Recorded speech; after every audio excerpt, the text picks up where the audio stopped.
burada tabii kurumsal firmaların, merkezlerin fuara katılması demek fuarın daha şık, daha gösterişli olması anlamını taşır.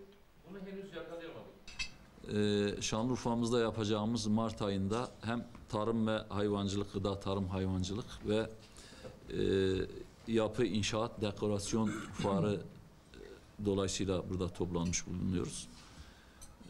Sağ olsunlar sivil toplum kuruluşlarından da başkanlarımız buraya katıldılar. Ceylanpınar Ziraat Oda Başkanı, Bozova Ziraat Odası Başkanı, Ziraat Mühendisleri Odası Başkanımız, ASKOM Başkanımız, TÜMSİAD Başkanımız, Müteahhitler Derneği Başkanımız, İnşaat Mühendisleri Odası Başkanlarımız burada.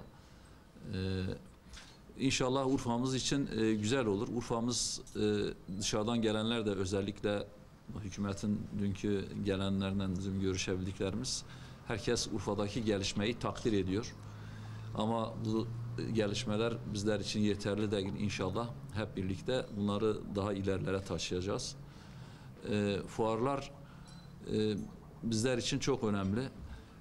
Bizim mesela tarım potansiyelimiz zaten herkesin malumu.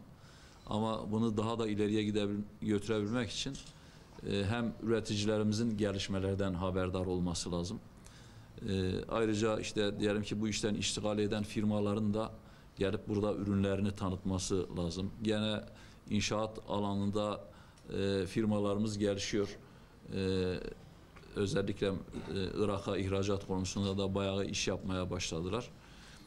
Onlar da inşallah kendilerini tanıtacak. Biz inşallah bu fuarın geçmişlerinden daha da iyi olacağını bekliyoruz. Sizlerin de tabii desteğini bekliyoruz. Yani hem buradaki insanlarımıza hem de katılımcılara ben iyi bir fayda sağlayacağına inanıyorum.